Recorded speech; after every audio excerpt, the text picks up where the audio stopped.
Investing जगत का एक बहुत ही बड़ा नाम पीटर लिंच, जो कि एक अमेरिकन इन्वेस्टर थे। वह फिडेलिटी फंड भी मैनेज करते थे और जिसका CGR 29.9 over the period of time रहा है, जो कि एक अपने आप में बहुत बड़ी बात है। आखिर वह कौन सी टेक्निक और कौन सी स्ट्रेटजी का इस्तेमाल करते थे, सारी बातें मैं आपको इसी वीडियो में बताऊंगा। लेकिन मैं आपको बता दूं कि इन्होंने 3 किताबें भी लिखी हैं, जिसमें इन्होंने अपने सारी स्ट्रेटजी डिस्कस की है। तो आपको किताबों रीड करने की ज़रूरत नहीं है, क्योंकि इन सारी किताबों का निचोड़ इसी वीडियो में आपको मिल जाएगा। तो इस वीडियो को पूरा देखिए और खुद ब खुद आप वीडियो से इन्वेस्ट करने के सही तरीकों के बारे में पता चल जाएगा। तो चलिए वीडियो को करते हैं शुरू। किसी भी स्टॉक में अगर आप इन्वेस्ट करने जा रहे हैं तो सबसे पहले आपको ये पता होना चाहिए कि आखिर जिस कंपनी में आप इन्वेस्ट कर रहे हैं वो आपको कितने का रिटर्न दे सकती है और आपकी इन्वेस्टमेंट को कितना रिस्क है। तो आप अपने हिसाब से रिस्क को मैनेज करके कंपनीज को चूज कर सकते हैं। पीटर लिंच ने कंपनीज को 6 कैटेगरीज में बांटा है। वो कौन कौन सी है, तो चलिए जानते हैं। Number 1 fast grower, number 2 stalwart, number 3 slow grower, cyclicals, turn around, asset play होगा।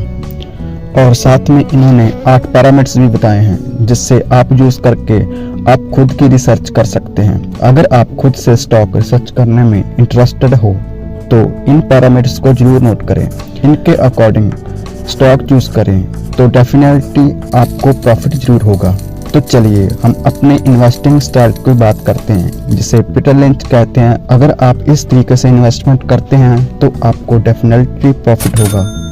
फास्ट ग्रोअर, फास्ट ग्रोअर नाम से ही समझ रहा है कि क्या होता है। फास्ट ग्रोअर का मतलब है जो तेजी से ग्रो करेगा। फास्ट ग्रोअर वो कंपनीज होती है जिनका ग्रोथ रेट 25 से 45% रहता है। इन्फ्लेशन 7% से बढ़ रहा है। FD 6 से 7% तक का रिटर्न दे रहा है। अगर आप बहुत ज़्यादा ओल्ड एज के नहीं हैं तो 25 से 45% का रिटर्न आपके लिए बहुत है। किस तरह की कंपनी ऐसा रिटर्न दे रही है, तो वह कंपनी जिनका मार्केट शेयर इंक्रीज होता जा रहा है। जो हाल फिलहाल अगर आप मेरे से पूछेंगे तो कौन से सेक्टर में फास्ट ग्रो हो सकता है, तो मेरा पहला सेक्टर है रिन्यूएबल सोर्स ऑफ एनर्जी और दूसरा है private insurance companies. Fast grow में रिस्क भी बहुत ज़्यादा होता है, तो इसमें कौन कौन से इन्वेस्टर इन्वेस्ट कर सकते हैं। तो पहले तो वो है जो ज़्यादा रिस्क ले सकते हैं और दूसरे वो जो अभी बहुत यंग एज में है। यहाँ पर आप फास्ट ग्रोइंग कंपनी में एंटर करते हो कि हाँ, यहाँ पर मुझे रिटर्न ज़्यादा मिलेगा। अभी जैसे फास्ट ग्रोइंग कंपनी होगी, जैसे AI की बात बहुत हो रही है, तो वहाँ पर हम वो स्टॉक चूज करने की कोशिश करेंगे जो AI पे काम कर रहा है। दूसरा है स्टालवेंट। स्टालवेंट मतलब स्टार्स, स्टार का मतलब लार्ज कंपनीज। लार्ज कंपनी मतलब जिनका ग्रोथ रेट एनुअल रेट करीब होगा 15 से 25%। ये बहुत तेजी से तो नहीं बढ़ेगी, लेकिन ये कहते हैं कि आपको बॉन्ड्स 6 से 7 का रिटर्न दे रहे हैं, लेकिन हम आपको इससे ज़्यादा देंगे। तो स्टेडी रिटर्न देंगे जो लेस रिस्की होगा। ओवर द पीरियड और पास्ट रिसेशन जहाँ कोई मेजर क्रैश, तो बहुत सी बेसिक बात है, जो न्यू कंपनीज होगी उन्हें तो बहुत से रिसेशंस और क्रैश देखे नहीं होंगे। तो लार्ज कंपनी वो देखें जो रिसेशन और क्रैश में बहुत ज़्यादा नहीं गिरी या बहुत ज़्यादा जिनके शेयर नहीं टूटते। अगर पूरा मार्केट 40% से गिर रहा है और ये 10% गिर रहा है, तो इसका मतलब यह है कि ये स्टालवेंट में आते हैं, इसीलिए इनका PE थोड़ा ज़्यादा रहता है। तो इसमें किसी तरह की कंपनीज आएगी तो IITs की कंपनीज होगी, फार्मास्यूटिकल्स की कंपनी होगी।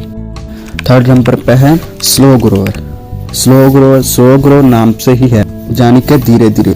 एक सिंपल सी बात है, अगर आप मैच्योर हो जाते हैं तो क्या आपकी हाइट बहुत तेजी से बढ़ती है? तो नहीं ना, धीरे धीरे बढ़ेगी ना। तो स्लो ग्रोअर वो होती है सुपर लार्ज कंपनी जो ऑलरेडी इतनी बड़ी हो चुकी है, जिससे आगे इनके और आगे बढ़ने की ग्रोथ बहुत स्लो हो जाती है। ऐसी कंपनियां मार्केट लीडर होती हैं अपने अपने सेक्टर। ये आपको इतना ज़्यादा रिटर्न नहीं देती, लेकिन आपको हर साल डिविडेंड जरूर देती है।